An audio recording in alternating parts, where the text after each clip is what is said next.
to Freak to get the lowdown on Dig's second win of the split. Thank you very much, Riven Zyrene. I'm here with Kirei, the victorious jungler here for Team Dignitas. First things first, I got to talk to you about this game going around for like 48 minutes, and it hinged on Baron. I know you're new to Dignitas, but you're aware of the Dignitas memes around Baron. How much of that game were you like, oh god, it's going to happen again? Were you like ever afraid? Well, the first attempt I was pretty afraid, but then the second attempt, Shifter said, okay, this is the plan, this is what we're going to do, and as you saw, like, I reflanked, so we made sure that no vision there, and then, so basically all Nash and they were in a really bad position, and we managed to catch Corki, and we managed to win a game of that. And that was, of course, a really good pick for you guys. I want to start then with the early game because you started out like 3-0, you're getting all the kills, but Renegades kept taking your turrets down, and they kind of pressured you back without even killing your champions off. Talk to me about how you guys were approaching the early to mid game and your role in it. The thing is, like, we want to make sure that every time before we try to do something, we made sure the lanes were pushed, so we had time to set up control, like push mid lane, walk in top side, and get full vision.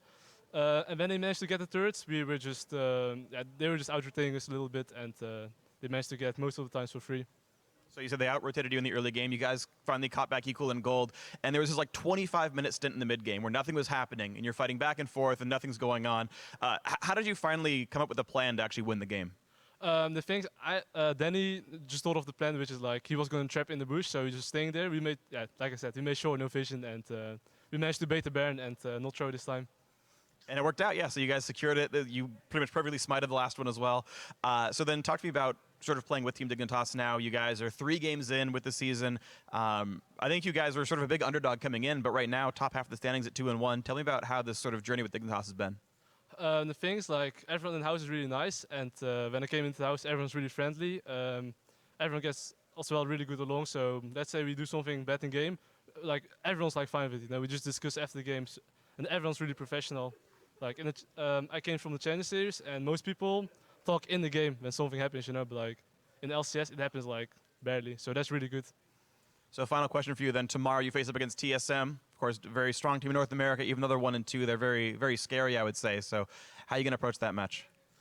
Well, the thing is, like, I'm always confident, but like how I want to approach it is like, I think just we're going to win. You're just going to win, just no pressure at all? Yeah, no pressure. Like, I don't feel pressure by playing against any team. I just know they're good. I keep it in my back of the head, but like I'm like still the same. All right. Anything else? Oh no, that's it. All right, just making sure you like jumped in a second. All right, that's going to do it for us. Kirei, thank you very much for your time. Congratulations on your win. And let's go ahead and sauce us down to the guys at the desk to talk about that game.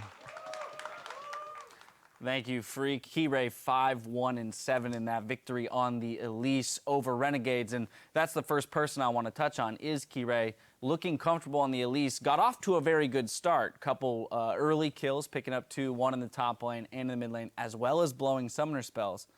But then we hit that 25-minute period that Freak was talking about where both teams seemed at a loss for what they needed to do to bring a victory around. It was a little bit of a slow game, obviously. Kirei had the good start with the few early ganks, but Renegades also had really superior wave clear in all 3 lanes, which made it really hard for Team Dignitas to take larger advantage of the early pressure that Kirei gave. Yeah, the only kills he got were really just gank kills, and you don't often get objectives off that, and so what ends up happening is the lanes just reset, and then Renegades comp just pushes so much better. So as long as they're still in lanes just pushing, they're eventually going to take turrets, and that's what happened. They took the top and the bottom pretty quickly. Yeah, Graves, Corki, Thresh bot lane were very oppressive lanes, continuing to push waves into turrets. We saw 2 early turrets fall for the side of Renegades. But now I want to dive into this 25-minute period where we didn't see a whole lot happen and break down or at least come to a conclusion as to what the different strategies were that these teams could have taken in order to bring about a victory sooner, or in the case of Renegades, even come out with the victory at all. Yeah, so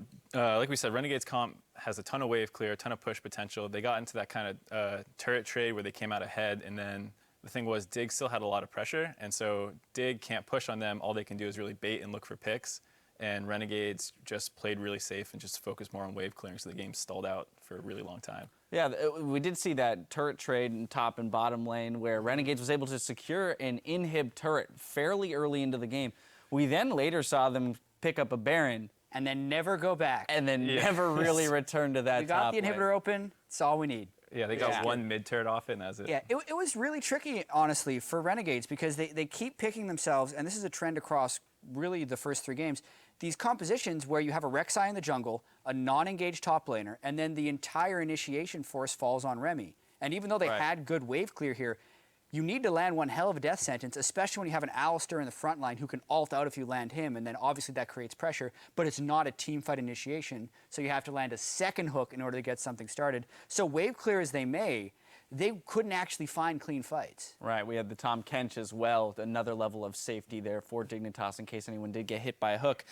So then it basically becomes a conversation around Renegades and whether or not they have any other strategies in their book, because so far they've been hyper reliant on Remy to be that engaged tool for the team. And as we've now discovered, a Thresh is not enough of an arsenal in terms of starting fights for this team. Dignitas, though, Billy Boss into the top lane. They've got some incredible success with subs in the lineup. Not that the Tom Kench was the reason for the win, but Dignitas didn't seem to struggle too much bringing in a newer player. I think it'll look like a little bit of a struggle. Alistar Tom Kench is a combo where, especially when you have such a safe carry line, that you can just ult the Alistar behind and have him like headbutt in the Zonulus Victor or something. And they never even looked for that play. I don't remember seeing them combo up for a TP together a single time. All those times they were baiting, you can just get a free TP with 2 people behind. Yeah. So it looked like a little bit of lack of practice or synergy. For whatever reason, Dignitas wins when they make substitutes. Like, you go all the way back to when Golden Glue substituted for Scar, and they'd win even though he'd miss a shockwave and get a quad kill afterwards. It just happens. That was against my team. Yeah. Yeah. Woo! Yeah, so you remember it. Yeah, I do remember that. I remember just watching it. Here, Billy Boss teleports literally to a ward that would have been faster for him to run. Yep. But they win the game. With the so Swiftest congratulations. It happens nonetheless. It's good. He seemed to settle in a little bit throughout the game, which is really, really hard to do in that environment. Made the bad teleport play around 18 minutes. And then, he slowly got better at proccing his gray health. Sometimes he didn't proc it. Sometimes he did it really early.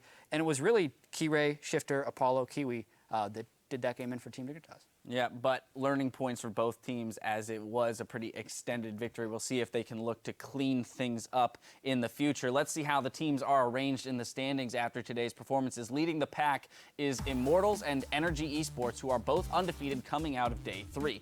CLG shares third alongside Dignitas, each with 2 wins. In the bottom half of the pack, we have 5 teams tied with 1 win and 2 losses, while Team Liquid is still searching for their first win of the new season. Now, the teams will continue to shake out tomorrow, starting with our first match, TSM versus Team Dignitas. A bit later, CounterLogic Gaming will take on Cloud9, and we'll wrap up week 2 with Renegades versus Team Impulse. Now, make sure you tune in for our match of the week, a battle for first between Energy Esports and Immortals. And immediately following this broadcast tonight, stick around for week 2 of the ULOL Campus Series featuring Georgia Tech versus Florida State. Now, I want to give a special thank you to Mark Zimmerman for joining us today. And now for myself and the entire broadcast crew, thank you for watching, and we'll see you mañana. Good night.